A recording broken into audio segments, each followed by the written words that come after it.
காவலாளி விவசாயிகளின் நண்பன் அலுங்கு பற்றிய வியக்க வைக்கக்கூடிய உண்மைகளை பார்க்கலாமா வாங்க. அலுங்கு என்பது உடல் முழுவதும் உறுதியான செதில்களால் மூடப்பட்ட ஒரு பாலூட்டி இனமாகும். காட்டின் காவாளிகள் அல்லது இயற்கையின் பூச்சிக்கொல்லிகள் என்று அலங்குகளை சூழலியலாளர்கள் குறிப்பிடுகிறார்கள். இவை புற்றுக்களில் உள்ள எறும்புகளையும் கரையான்களையும் ஈசல்களையும் மட்டுமே உண்ணும் ஒரு தனித்துவமான இரவு நேர பாலூட்டி இனமாக தான் இருக்கிறது. இதனால் இதனை எறும்பு திண்ணி என்றும் அழைக்கிறார்கள்.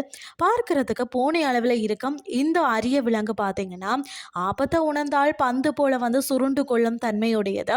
இவை அழியும் நிலையில் உள்ள இனமாக பாதுகாப்பிற்கு உட்படுத்தப்பட்டுள்ளன. எறும்பு திண்ணியின் தலை தவிர உடலின் மற்ற அனைத்து உறுப்புகளும் கடினமான செதில்கள் போன்ற தோளால் மூடப்பட்டுள்ளது. இவை நீண்ட கூர்மையான முகம், நீண்ட வால் மற்றது உறுதியான செதில்கள் உடலை போர்த்திய வண்ணம் காணப்படும். ஆண் எறும்பு திண்ணிகளை விட பெண் எறும்பு திண்ணிகள் அளவில் சிறியவை என சொல்லப்படுகிறது. இவை 20 ஆண்டுகள் வரை வாழக்கூடியவை. இவற்றின் நீண்ட நாக்கு மூலம் எறும்புகளையும் பூச்சிகளையும் தூரத்தில் இருந்தே பிடித்து உண்ணும். இவற்றிற்கு பார்வை திறன் மிகவும் குறைவு, ஆனால் மோப்ப சக்தி அதிகம். எறும்பு திணிகள் அதாவது நன்கு நீந்தும் ஆற்றல் கொண்டவை. சில இனங்கள் மரமேறிகளாக கூட இருக்கிறது. உலகின் 8 வகையான அலுங்குகள் பார்த்தீங்கன்னு சொன்னா இருக்கிறது. இந்தியாவில் காணப்படுவது இந்திய அலுங்கு. இவை இந்தியா, இலங்கை, நேபாளம், பூட்டான் போன்ற நாடுகளில் சமவெளிகள், மலைகள் போன்ற இடங்களில் காணப்படுகிறது. இவை வறண்ட புதற்காடுகள், வெப்பமண்டல காடுகள் மற்றது மலைப்பகுதிகளில் வாழ்கிறது.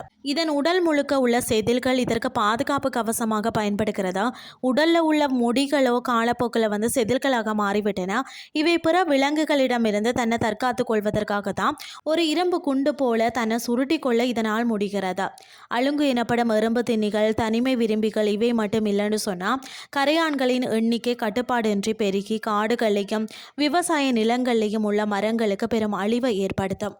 அதாவது பார்த்தீங்கன்னு சொன்னால் இவை உணவுக்காக நிலத்தை தோண்டும் பொழுதும் மண் இயற்கையாகவே உளப்படுவதால் மண்ணுக்குள்ளே ஆக்சிஜன் செல்வது அதிகரித்து நிலத்தடி நீர் ஊடுருவல் சீராகிறது. மனிதர்களுக்கும் பயிர்களுக்கும் எந்த தீங்கும் செய்யாத இந்த இனம்தான் மறைமுகமாக விவசாயத்திற்கு பெரும் உதவி புரிகிறது. இவை செதில்களுக்காகவும் இறைச்சிக்காகவும் இதன் உடல் பாகங்கள் மருத்துவ குணமுடையவை என்ற நம்பிக்கை காரணமாகவும் இவை அதிக அளவில் வேட்டையாடப்படுவதால் தான் இவற்றின் எண்ணிக்கை குறைந்து வருகிறது. உலகிலே அதிக அளவில் கடத்தப்பட்டு கொல்லப்படக்கூடிய உயிரினமாக இருக்கிறது. அழிவின் விளிம்பில் உள்ள இந்த இனத்தை பாதுகாப்பதற்காக நடவடிக்கைகள் எடுத்து வரப்படுகிறதா. இன்றைய கிறிஸ்டி உங்களுக்கு பிரயோசனமாக அமைஞ்சிருக்கும்னு சொல்லி நானும் நம்புறேன்.